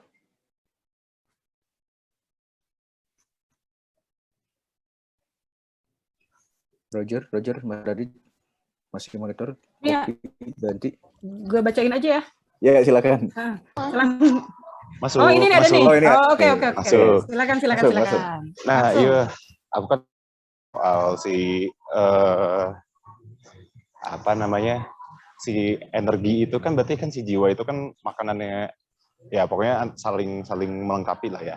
Anggaplah mereka adalah sebuah unsur atau berbagai macam unsur yang akhirnya tak terhitung karena kita ngomongin energi. Dan energi itu kekal dan tak terhitung. Berarti bisa jadi dong kalau si jiwa-jiwa itu sebenarnya misalnya si Radit nih. Nah, si Radit itu tuh di waktu yang bersamaan atau beririsan tuh bisa jadi dia hidup di belahan dunia lain. Mungkin nggak sih? Karena kalau misalnya bisa jadi itu iya, cara ngkawinin si masa lalu para Radit zaman dulu sama para Radit zaman sekarang dan masa depan gimana gitu. Karena mereka pasti terbangun dari energi-energi yang punya rekaman tertentu, yang punya misi tertentu, punya visi tertentu gitu. Nah, ke arah sana pertanyaannya. Ini tentang dunia paralel mungkin ya, Mas. Dunia paralel. Nah, aku nggak tahu kalau misalnya secara dunia si bumi Earth-nya ini tuh. Dunia ya, bukan bumi. Bumi sih mungkin ya. Anggaplah di bumi ini, misalnya di Indonesia ada Radit satu nih misalnya, atau mungkin di Papua ada, terus di Hungaria ada. Oh, oke. Jadi skupnya skup bumi ya? Skup bukan bumi. Skup semesta ya? Nah, berarti di semesta kan juga akan luas juga tuh. Nah, ngomongin di skup bumi dulu deh. Oke, gimana Pak Yuan? Bisa ditanggapi tentang ini nih, ada pribadi-pribadi ya yang... Pertanyaannya susah ini. Saya serahkan ke Tehna dulu lah. Maksudnya ngomongin bumi gitu. ngomongin soal si past life regression ini kan berarti kan si energi-energi ini punya peran masing-masing kan di entah di bumi di sini atau di bumi dunia yang sebelah sana atau sebelah situ, dan itu kan pasti menjalankan sebuah suatu sistem. Terus kalau misalnya emang dia terbagi, berarti gimana caranya akhirnya mengkawinkan para Radit ini gitu, anggaplah gitu. Misalnya nih Radit yang ini manusia, yang ternyata yang satunya kambing gitu kan, terus kan bisa jadi gitu. Bisa jadi yang satu Raditnya secara manusia, yang satunya tuh kambing atau gimana nah, gitu. Tapi bagaimana mengawinkannya gitu. Apakah perlu dikawinkan? Antara kambing gitu ya. Apa yang melakukan sebuah percepatan atau sinkron deh. Karena kan ngomongin alam tuh akhirnya kita ngerusak alam akan ngasih reaksi yang kita sebut bencana misalnya.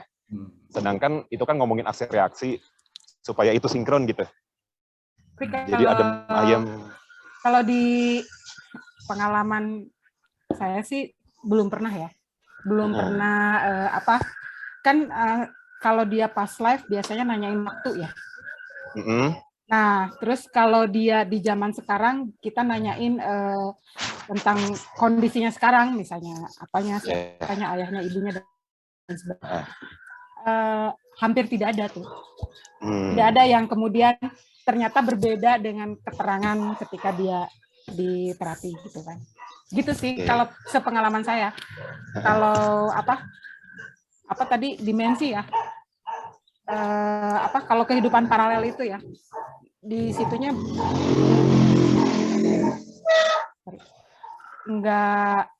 tidak terdeteksi gitu ya. Tidak terdeteksi. Belum pernah ada terdeteksi bahwa di waktu yang bersamaan dia hidup sebagai yang lain. Oke. Nggak tahu kalau Pak Yuan apakah pernah atau enggak. Saya sih melihatnya sebagai suatu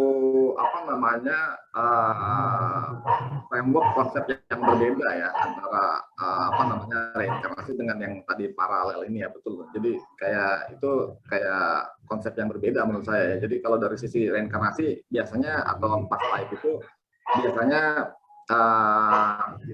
istilahnya tuh ini ada suatu karma yang dia belum selesai, yang dia harus selesaikan gitu. Jadi secara kalau kita bicara timeline dia linear gitu, gitu kalau secara timeline. Tapi kalau yang paralel gini, jujur saya juga belum ada referensi sih ya. Jadi saya nggak bisa menjawab juga. Kalau reinkarnasi kan serial gitu ya, linear gitu ya. Sementara kalau paralel kan kehidupan yang tadi sejajar, yang bareng gitu. Iya betul. Oke. Ya, makasih Mas Radit ya, itu menarik juga sih. Tadi saya kepikiran juga ya di dunia ini jangan-jangan ada IZ yang lain. Iya, kan lucu. Nah, kalau misalnya ternyata emang secara tapi yang lucu pasti yang di Bandung gitu.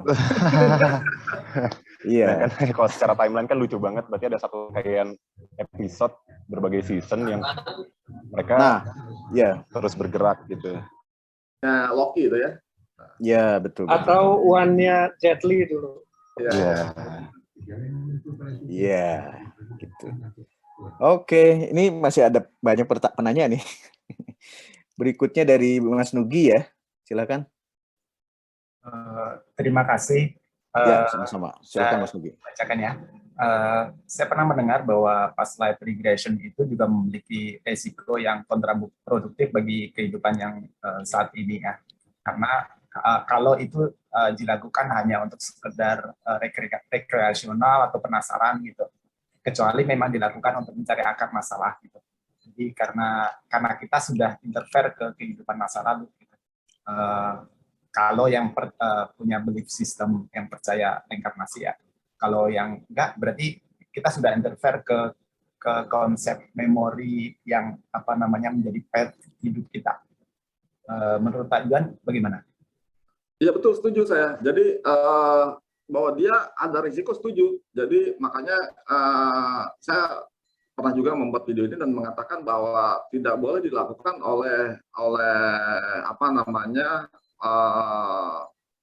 bukan profesional gitu. Makanya setuju. Jadi kalau bahayanya tadi kalau seandainya dia mundur terus kemudian ada suatu kejadian yang sifatnya sangat traumatik, itu dia akan bisa mengalami traumatik ulang ya, itu satu.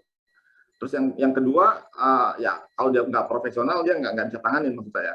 Nah, terus kemudian yang kedua adalah tadi kalau dia leading dia bisa menjadi suatu ada muncul namanya false memory implant gitu ya. Jadi ada penanaman memori palsu. Itu setuju. Makanya ketika kita melakukan rekreasional itu memang by request, artinya dia si klien itu punya belief system yang udah cocok gitu. Itu kan seperti itu ya. Jadi artinya kan artinya dia meminta memang seperti itu, artinya cocok dan dia memang kita melakukan itu dengan sangat hati-hati dan konstruktif, artinya tujuannya adalah untuk sesuatu yang sifatnya konstruktif dalam tidak ada masalah gitu. Nah kalau dia dilakukan oleh yang tidak profesional, nah tiba-tiba misalkan terjadi traumatic event ya yang sangat-sangat intens gitu, tidak bisa ditangani, itu bahaya. Atau tadi false memory implant yang kontraproduktif dalam kehidupannya, itu juga berbahaya. Dua hal itu yang harus hati-hati ketika kita melakukan itu. Setuju sih Pak Nugi ya. Terima kasih. Menurut saya past life regression itu sangat berkaitan dengan keyakinan si kliennya. Jika dia tidak percaya pada hal seperti itu, cenderung tidak akan bisa gitu, tidak akan bisa ke sana juga gitu loh ininya. Jadi sesuai dengan keyakinannya juga gitu, apa yang dia yakini itu ya itu skopnya segitu gitu menurut saya sih gitu. Jadi kalau ada yang kemudian dia dibawa kemana-mana oleh itunya juga tidak akan bisa kemana-mana kalau itu menjadi kontraproduktif ya jelas gitu. Karena kan menjadi tidak jelas gitu kan, untuk apa dia pergi ke sana sementara dia sendiri tidak yakin gitu kan. Dan memori itu sangat terkait juga dengan keyakinan itu gitu. Iya. Terima kasih, Mbak. Ya, sama-sama. Oke, ini waktu makin ngabret ya, teman-teman. Jadi, ini ada penanya lagi dari Cik Asih. Silakan Cik Asih. Langsung aja. Ya, mau nanya Black Kerupuk. Gimana? Ini, saya mau tanya, ini mungkin saya minta pendapat Pak Yuan sebagai pribadi ya, sebagai profesional dengan pengalaman sebagai hipnoterapis gitu, dan pengetahuan tentang hipnoterapis. Di tahun 40-50-an itu kan ada teori baru ya, yang asal dari fisika kuantum gitu, yang disebut dengan one electron theory gitu, di mana semua elektron di dunia itu berujung pada satu elektron yang sama gitu.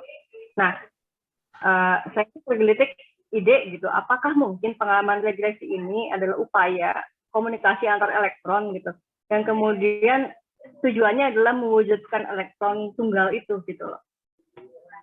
Oh iya, saya teori itu belum pernah tahu ya. Yang saya pernah tahu, pernah baca yang terkait dengan quantum entanglement, ada suatu eksperimen di mana satu atom bersinggungan terus kemudian dipisahkan. Tapi kemudian satu atom dilakukan perubahan, vibrasinya dirubah putarannya, atom yang pernah berhubungan itu juga berubah, padahal dalam jarak yang berbeda. Kalau yang terkait dengan one atom ini saya kurang begitu paham secara ininya, maksudnya seperti apa ya. Jadi kalau dari menurut saya sih lebih cenderung itu tadi sih, lebih kepada ketika dia lakukan regresi, yaitu memang dia untuk mencari suatu permasalahan yang sedang dia hadapi ya. Tapi kalau one elektron yang tadi banyak itu jujur saya agak blur tuh masih. Jadi teorinya saya juga belum pernah membaca nih, jadi belum tahu juga gitu. Ya, nah itu perkembangan di sains juga gitu.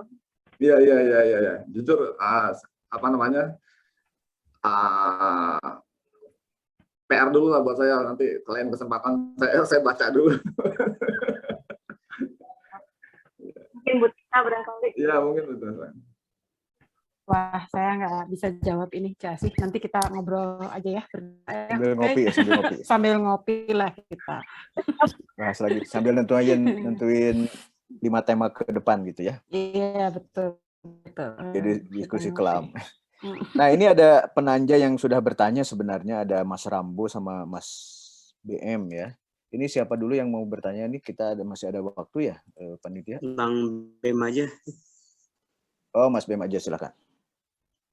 Silakan Mas BM. Masih monitor?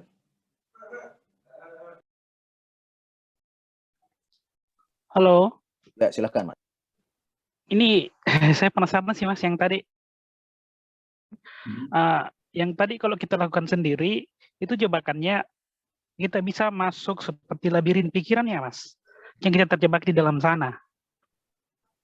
Atau kalau hubungannya dengan imajinasi, terus hubungannya dengan seperti mungkin ya mirip-mirip imajinasi lah. Apakah kemungkinan kita benar-benar akan terjebak di sana, ataukah diri punya kealamian sendiri untuk comeback kembali itu?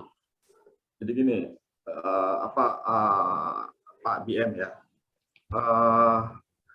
saya mungkin untuk menjawab itu saya akan mencoba menjelaskan ada satu ciri ketika seorang berada dalam kondisi deep trance ya. Biasanya seperti yang tadi saya katakan, kondisi 0 sampai 40 itu di sekitar kedalaman 28 dan 29 itu seseorang mengalami halusinasi. Jadi ciri seseorang ya, sebagai hipnoterapis kita bisa melihat orang ini 29, 28 dia mengalami halusinasi. Nah, itu saya jelaskan dari konsep ciri atau karakter ketika seorang berada dalam kondisi deep trance ya. Nah, halusinasi ini kalau terkontrol ya maksudnya artinya nanti si klien kita bisa membedakan, oh ya ini selesai ini terjadi itu di pikiran saya, di pikiran bawah sadar saya gitu ya. Nah, yang terjadi adalah kalau misalnya nanti pada suatu kondisi keyakinannya sebegitu kuatnya gitu kan, sehingga dia tidak lagi bisa membedakan antara halusinasi dan dengan dunia nyata. Nah, itu kalau dalam bahasa psikiatri itu udah skizo gitu kan, udah skizofrenia. Jadi artinya bedanya hanya tipis. Pada dasarnya kita melakukan visualisasi terjadi halusinasi, kalau itu konstruksi, misalkan contoh nih, wah saya pemalu nih untuk bisa ngomong di depan teman-teman ini kan, misalkan saya sebelum misalkan tampil ini saya melakukan visualisasi, wah saya ini adalah pembicara yang ulung, saya percaya diri kan gitu, ya kan, sehingga akhirnya wah tampil ngomong sama Mas Ije percaya diri aja begini kan gitu, karena di dalam pikiran saya mengatakan bahwa saya ini itu seperti itu. Nah, selama saya masih bisa membedakan bahwa ini adalah suatu skill hipnosis saya sedemikian rupa, nah itu kan ada masalah. Nah, yang terjadi adalah kalau misalkan sendiri nih, tanpa bimbingan, tanpa segala macam, halusinasi itu begitu sangat kuatnya sehingga kita nggak bisa membedain gitu. Nah, itu yang disebut dengan skizo, itu udah lewat di situ. Itu menurut artinya, saya. Gini Mas, saya mau kerucutkan saja. Kan saya orangnya suka seperti duduk hening sebelum tidur. Nah, itu hampir setiap malam saya lakukan. Nah, pernah pada kondisi duduk hening, mungkin meditasi lah.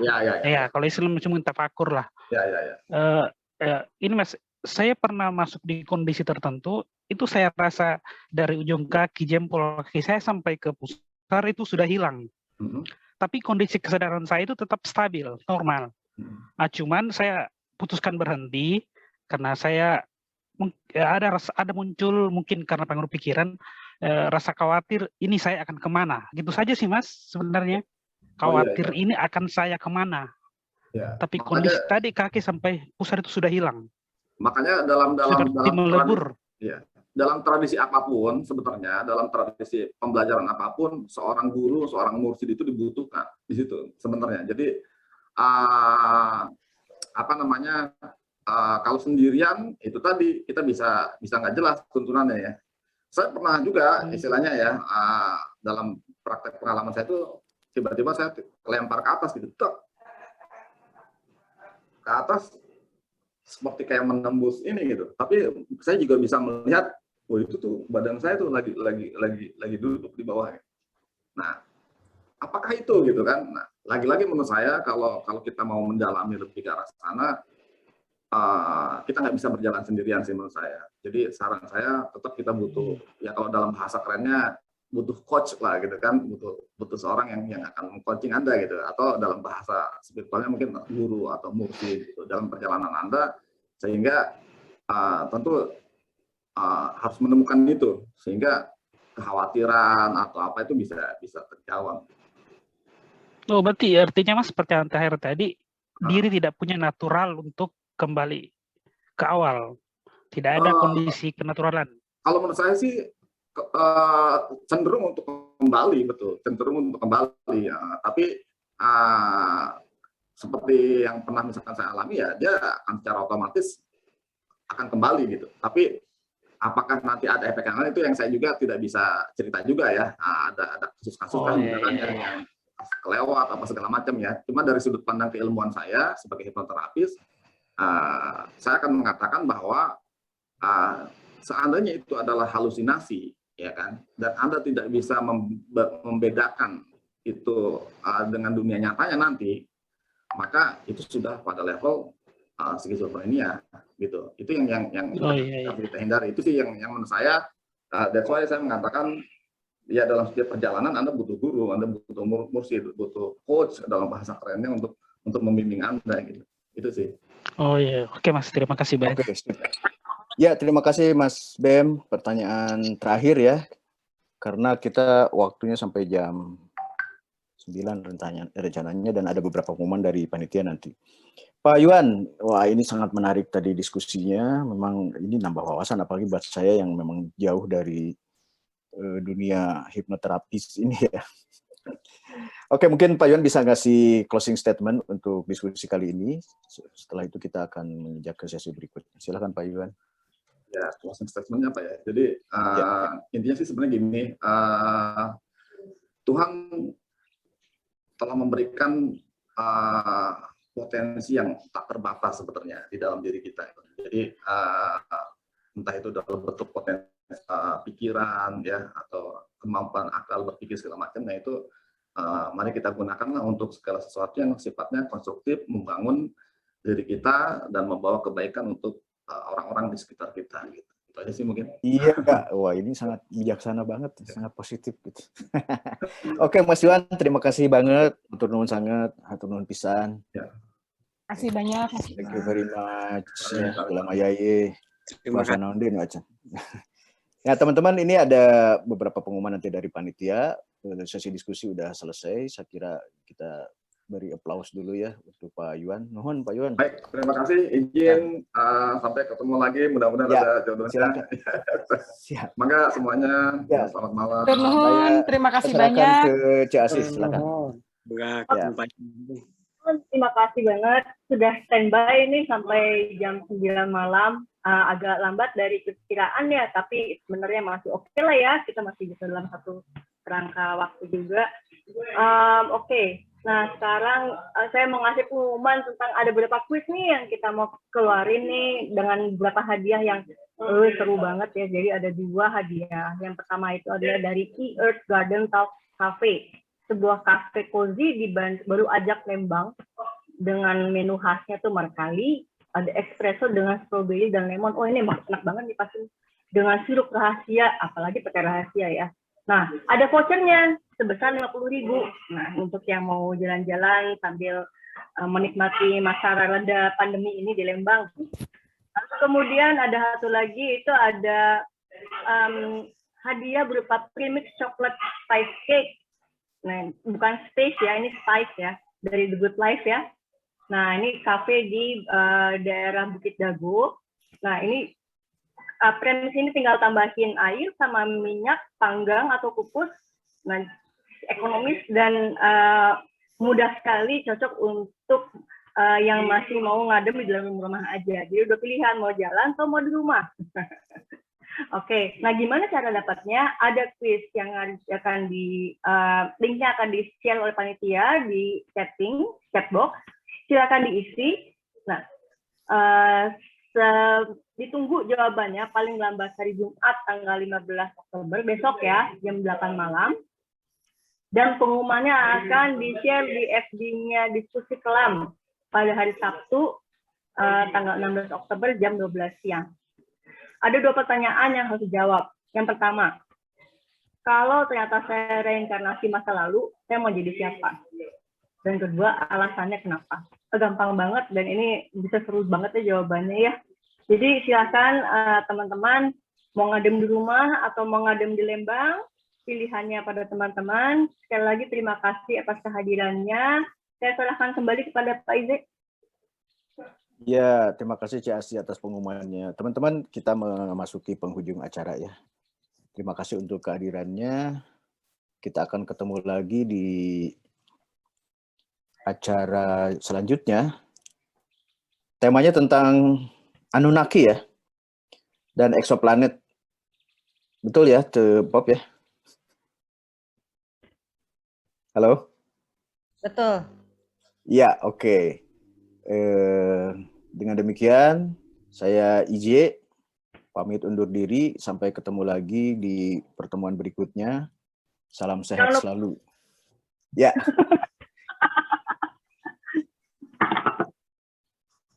Makasih semuanya. Terima kasih semuanya, teman-teman semuanya. Itu Cik Onet baru join. Ya Allah, ya Robi. Sampai ketemu lagi di diskusi kelam berikutnya dong. Iya. Cik Onet, jangan lupa ya. Share screen-nya tutup dulu ya. Oh ngaca ya? Iya, itu kumaha. Langsung ke Bita soalnya. Ya, nuhun pisan, Sadayana. Ayo kita Room Nikmat. akan ditutup dalam waktu 1 menit lagi.